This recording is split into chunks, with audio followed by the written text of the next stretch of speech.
Hello, Hi. my name is Hannah. I'm an occupational therapy assistant student at Nashville State. How are you doing today? I'm doing all right. Okay. Well, Miss Linda, today we're going to talk about what treatment would look like if you were to be diagnosed with renal insufficiency. Okay. Okay. Um, so, a little background would be that you've been diagnosed with end stage renal insufficiency, and although you continue to receive dialysis 3 times a week, your chemistry continues to decline, along with your strength and endurance.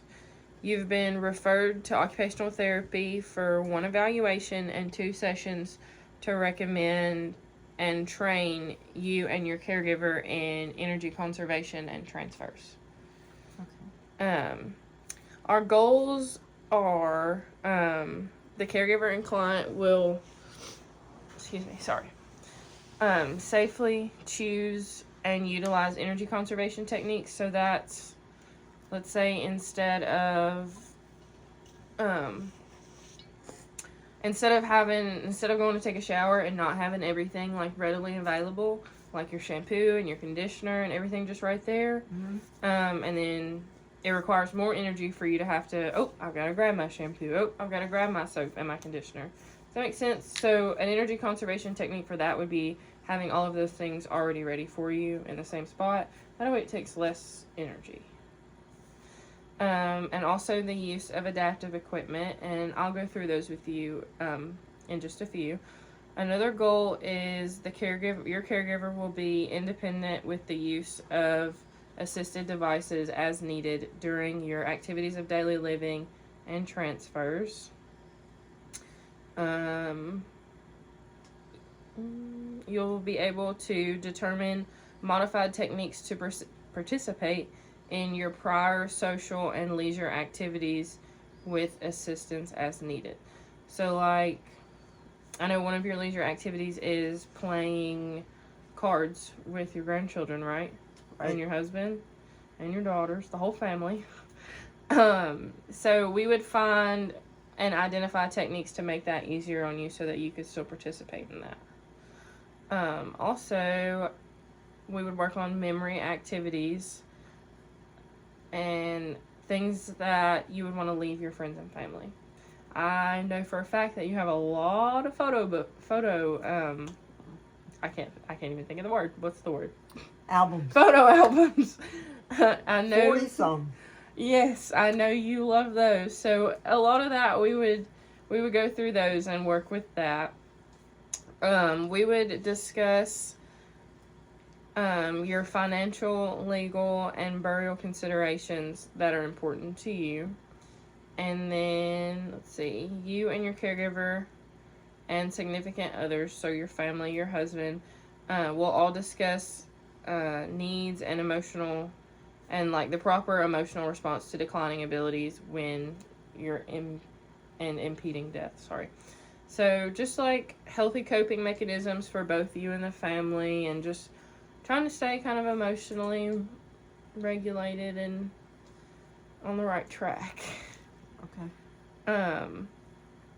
So as far as your activities of daily living, what we would do is I would train both you and your caregiver on the use of adaptive equipment like a long-handled sponge and a sock aid and a shower chair, and these would be used to conserve your energy during bathing and dressing. For your instrumental activities of daily living, I would educate you and your caregiver on the importance of using a command station throughout your home. So a command station is kind of like what I was talking about earlier with having everything in one spot. Like, I see you have this little thing over here. You've got pens, pencils, scissors.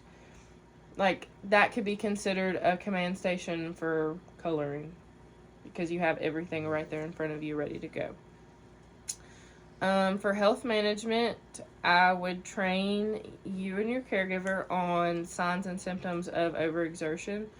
That way you know when it's time to take a break. You don't want to overexert yourself and end up wiped out the entire day. You know, if you need a power nap, that's great, but you don't want to do any activity that's very strenuous to get you tired for the rest of the day. For rest and sleep, I would educate you and your caregiver on maintaining a consistent schedule and using pillows to help make you most comfortable while you're sleeping. Maintaining a consistent schedule will allow you to participate in those social and leisure activities that you do enjoy. As far as education, I would help you learn new activities for you to participate in that best suit your physical limitations. So if there's something small you want to learn how to do, I know you're big in sewing and puzzles, but we would find, if you decided you wanted to try something different, we would find a little activity for you to do just to give you a sense of purpose, and that would really help with your emotional well-being. For work, I know you do a lot of work around your house, so we would find some activities that would still be good for you, but we would modify them as needed so that you could still participate in them. Like mowing the lawn wouldn't really be an option, but maybe, I know you love plants, maybe doing some indoor planting and whatnot, just little things like that. Let's see. For play and leisure, we would adapt your favorite hobbies. So if we needed to maybe play cards in a different room so you could be more comfortable, and get you a TV table and we could all play in your room, just whatever we kind of need to do so that you can participate in that. And then for social participation, we would do just memory making activities. So if you wanted to, let's say you wanted to take your 40-something photo albums, and out of, I don't even know how many photos would be in there, and make smaller photo albums for your grandkids and your daughters and your husband to leave behind, that would be something we could do. I do have some some referrals for when the time comes to need hospice. They're great. I read their reviews, and they're a high-rated facility, and they're in Dixon, so not too far from family, kind of in the middle of both of your daughters. And then if you were to, I know your goal is to remain in your home, so I also have a handyman service, so that company can make any needed modifications, like your lighting, help with organization, maybe get some shelves in so we can declutter the walkways a little bit.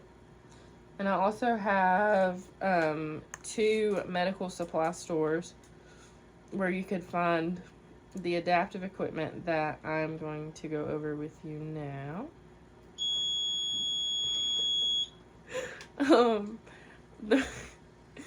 My recommended adaptive equipment includes a sock aid, and that would help you conserve your energy while putting on your socks. Are you familiar with a sock aid? Yes. Okay. And then a sliding board. That's kind of like a wood slab. It's probably about yay long and about yay wide. It's big enough for you to slide from your bed to your wheelchair. It's for transfers. I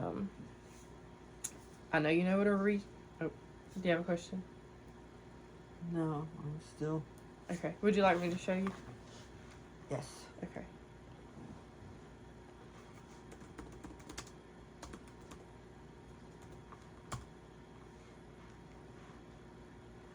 So it looks about like this.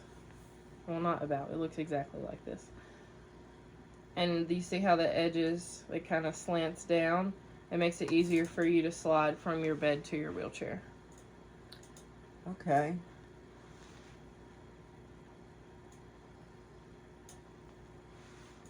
I know you know what a reacher is. I know you know what a shower chair and a tub bench is. And then I know you have a detachable shower head because you have a handicap accessible shower. I would recommend a 3-in-1 bedside commode, a wheelchair, a long-handled sponge, and again a command station. Would you be able to afford all of these items? Yes. Okay. And then again, all of these items will allow you to safely participate in your activities of daily living and transfer safely.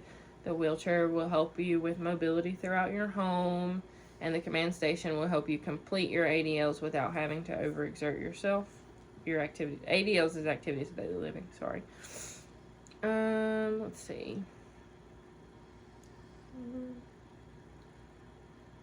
And then I know your future goals are to enjoy as many family events as possible and be present at as many family events as possible. I know one of your granddaughters is about to graduate college, and one's about to go into high school. And you got 4 more following that. So I know your goal is to enjoy as much time with them as possible, right? Right. Alright. Well, that's what it would look like if you were to be diagnosed with renal insufficiency, Miss Linda. Okay. Do you have any questions for me? No. Okay, I'm going to show you this handout on my computer real quick. And I'll print this out and provide a copy to you and your caregiver. It'll just have energy conservation and some modifications that I would recommend for your home, okay? Alrighty. Well, I think that concludes our session for the day. Okay. Thank you, Hannah. Thank you. Have a good day. You too.